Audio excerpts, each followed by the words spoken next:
अब देखिए 9वां पैराग्राफ, उद्धव मन न भय 10-20 के बाद 9वां पैराग्राफ आपका 9वीं पंक्ति भक्त कवि सूरदास जी द्वारा विरचित महाकाव्य सूर सागर में वर्णित पद नामक शीर्षक से संकलित है यह। और देखिए लिखा है, उद्धव जाहु तुम्हि हम जाने, मिला, उद्धव जाहु तुम्हि हम जाने, श्याम तुम्हि हाँ कौन नहीं पठियो, तुम तो बीच भुलाने। ब्रज नारिन सो जोग कहत हो, बात कहत न ला जाने, बड़े लोग विवेक न तुम्हारे, ऐसे भये अयाने। हम सो कही लय हम सही कह, जिय गुनी लेहु सयाने, कह अबला कह दशा दिगंबर, मस्त करो पहचाने। साच कहो तुमको अपनी सौह दिवाय,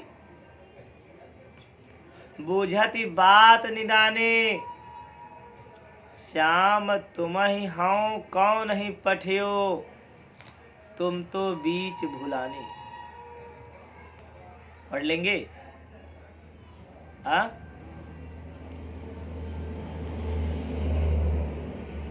देखिए लिखा है कि उद्धव जाहु तुम्हि हम जाने। हाँ अब देखिए, अब दिमाग में आया, थोड़ा सा चार्ज होना पड़ता है, ऐसे डायरेक्ट थोड़ी ना बोला जाता है, थोड़ा सा दिमाग में आए। अब चीप है, थोड़ा इधर उधर हो गया, पकड़ नहीं रहा था, अब पकड़ा है। देखो अभी इसके पहले वाले पैराग्राफ में एक बार हम थोड़ा सा आपको पूर्व ज्ञान से जोड़ते हैं। इसमें क्या बताया गया, उद्धव जी आए हैं मथुरा से चल करके, कहाँ, ब्रज के गोकुल नामक गांव में। किस लिए आए हैं, हाल चाल लेने आए हैं, और श्री कृष्ण का संदेश देने गोपियों को आए हैं कि अब श्री कृष्ण आने वाले, अब तुम किसी देवी देवता की, दूसरे किसी देवी देवता की पूजा करो, दिगंबर धारण कर लो और जप माला तैयार करो, तपस्या करो, क्योंकि अब वो आने वाले नहीं। इतना सुनते मान गोपी के खौलई लाग, अब समझते गई नहीं होगा का खौलई लाग, खून खौलई लाग। एकरे पहले चटाका देतीन कहे, उद्धव खबरदार शांत रहे, सूर हमारे नंद नंदन बिनु और नहीं जगदीश, तुम किसी दूसरे देवी देवता के बारे में बताने आए हो, हमारे नंद नंदन श्री कृष्ण के सिवाय और कोई हमारा ईश्वर न कभी था, न है, और न कभी जीवन में। अब कहत है गोपी, उद्धव जाहु तुम्हि हम जाने, हे उद्धव जाते तो है हम गोपी जानिए तू कैसन आदमी है, समझिए तो है। उद्धव जाओ, जा उद्धव जा, तुम्हें हम जाने, हम जान गई हैं तुम कैसे कैसे हो, हम गोपियां तुम्हें जान गए। लोग कहते ना जाते हम तुम्हें जान गए, तू कैसा है, जस है हम जानत है ना। वैसे उद्धव के गोपियन झटकार की कहत है, अरे जाते उद्धव जाते, समझ गए। अब अगवा कहत है, श्याम तुम्हि हाँ, श्याम ने तुमको यहां पर भेजा, हाँ क्यों नहीं, वह स्वयं क्यों नहीं चल करके आया, यही बतिया बताओ विदा। श्याम ने तुमको यही बात बताने के लिए क्यों भेजा, ये सब बातें कि मैं नहीं आऊंगा, अब तुम किसी दूसरे देवी देवता की पूजा कर लो, मेरा आने का अब कोई संभावना नहीं है, ठीक है, ये सब बातें बताना था तो तुमको काहे भेजा, वो स्वयं चल करके क्यों नहीं आया। अरे वो आता कह देता तो हम लोगों को विश्वास हो जाता कि जिसके प्रति हम लोग इतनी भक्ति, इतनी श्रद्धा, इतना प्रेम रख रहे हैं, वही व्यक्ति आकर के हमसे कह रहा है कि अब तुम लोग हमको श्याम तुम्हें हाँ, श्याम ने तुमको यहाँ पर क्यों भेजा? हाँ क्यों नहीं, वह क्यों नहीं आया, वह क्यों नहीं आया? आए कि नहीं? तुम हो बीच भुलानी, तुम तो कोई बीच के व्यक्ति लगते हो, तुम तो तीसरे व्यक्ति हो ना।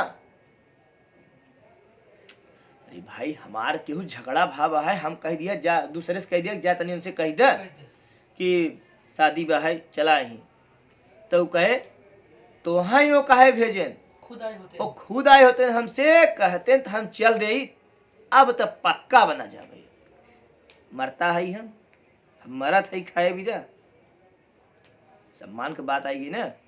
गोपी कहते श्याम तुम्हें हो, श्याम ने तुमको यहाँ पर भेजा ये सब बातें कहने के लिए। हाँ क्यों नहीं, वह क्यों नहीं आया? तुम हो बीच भुलाने, तुम तो बीच के व्यक्ति हो, तुम तो तीसरे व्यक्ति हो, तो तीसरा व्यक्ति हम तो बात कहे सुनी। ब्रज नारी सो जोग, और हम ब्रज की नारियां, हम ब्रज के छोटे से गांव गोकुल में रहने वाली एक सीधी सादी नारियां, स्त्रियां, गोपियां, तुम योग शास्त्र की बातें करते हो, योग की बातें करते हो, योग साधना की बातें करते हो। योग साधना कौन सी साधना है तुम्हें पता है? हम ब्रज की नारियों के साथ तुम योग की बातें करते हो, योग विद्या की बातें करते हो। अब बात कहत न लजाने, ये सब बातें करते हुए तुमको तनिक भी लज्जा नहीं है? ये सब बातें करते हुए, योग की बातें करते हुए क्या तुमको तनिक भी लज्जा नहीं आई? चलो उद्धव चलो, समझ गई हम समझ गई। बड़े लोग, तुम तो बड़े लोग हो, तुम लोग तो बड़े लोग हो, धनवान व्यक्ति हो, अपने आप को बहुत बड़ा धनवान समझते हो, तुम तो बड़े लोग हो। बड़े लोग न विवेक तुम्हारे, लेकिन तुम्हारे पास विवेक की एक भी मात्रा नहीं, तुम्हारे पास विवेक है ही नहीं।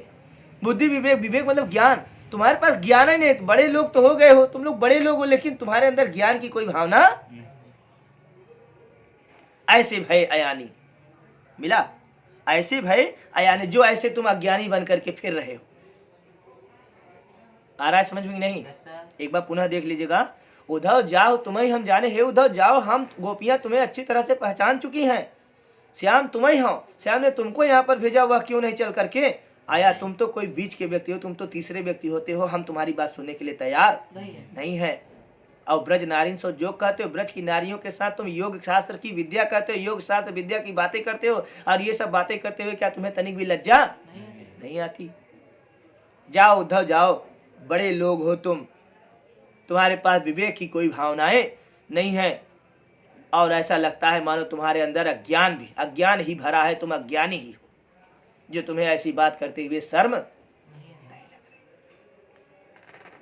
अब देखो गोपी वार्निंग देते हैं, वार्निंग मतलब गोपी उद्धव के वार्निंग देते हैं, हमसे कही ले जाओ उद्धव, हमसे तुमने कह लिया और उसे हमने सह लिया, तुमने हमसे जो जो बातें कही कह दी और हमने उसे सह भी लिया। जिये गुनी लेहु सयाने, तो अपने आप को बहुत बड़ा समझदार ना समझना।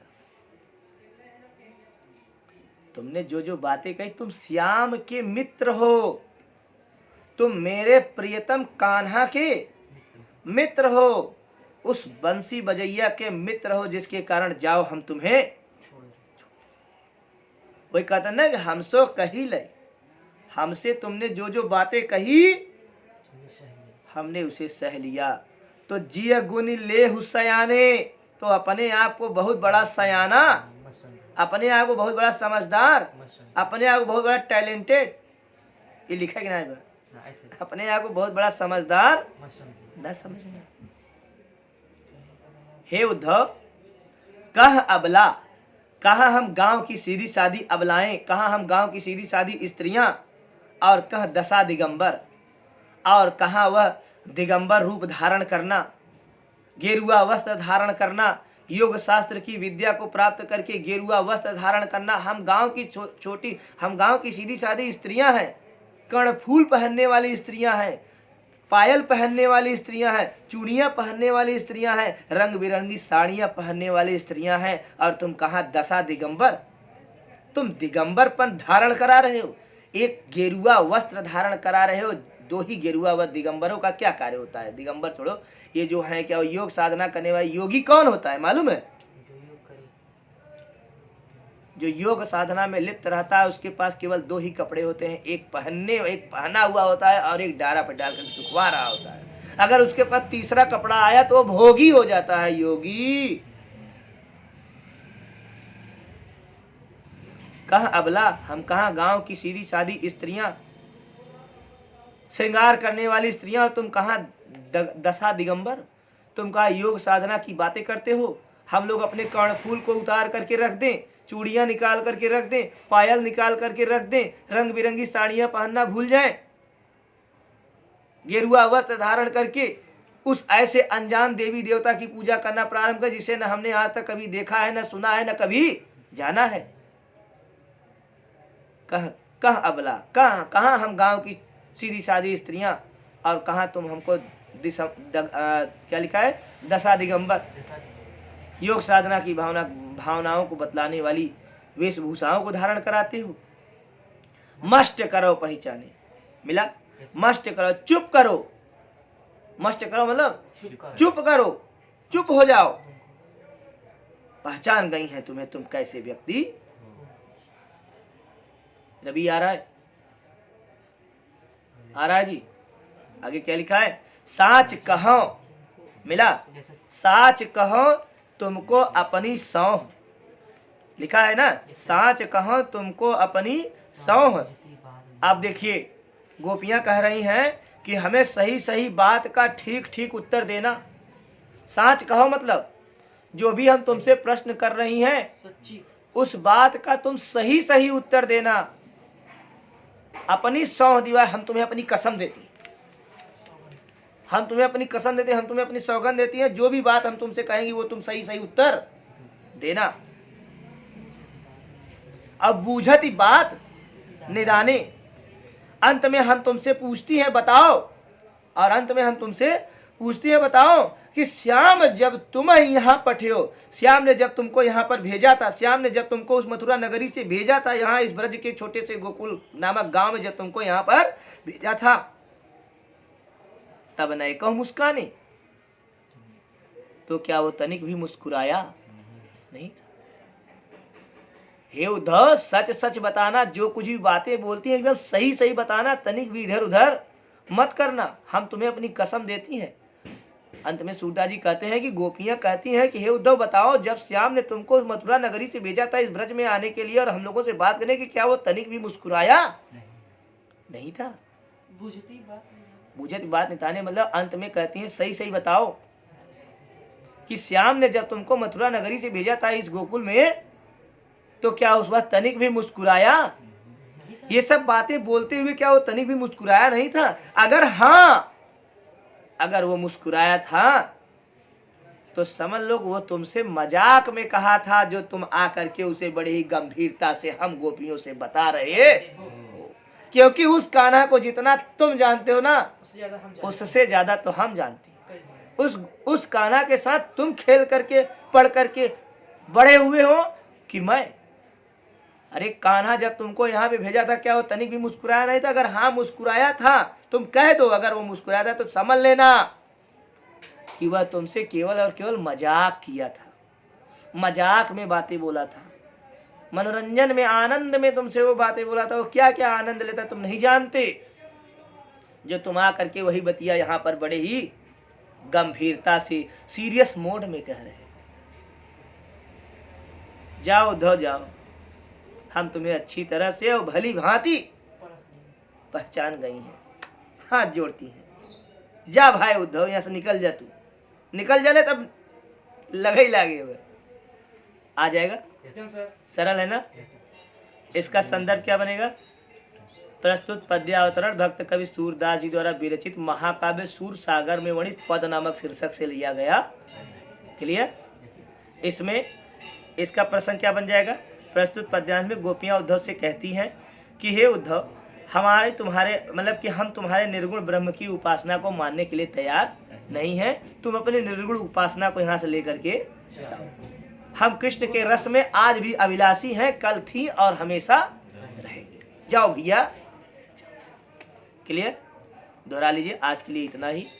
खूब बढ़िया से इसको दोहराइए। परीक्षा बहुत नज़दीक है, खूब अच्छे से पढ़िए, तारतम्यता के साथ मस्ती में पढ़ो, तभी आना संभव है। आ जाएगा ना? दोहरा लीजिए इसको।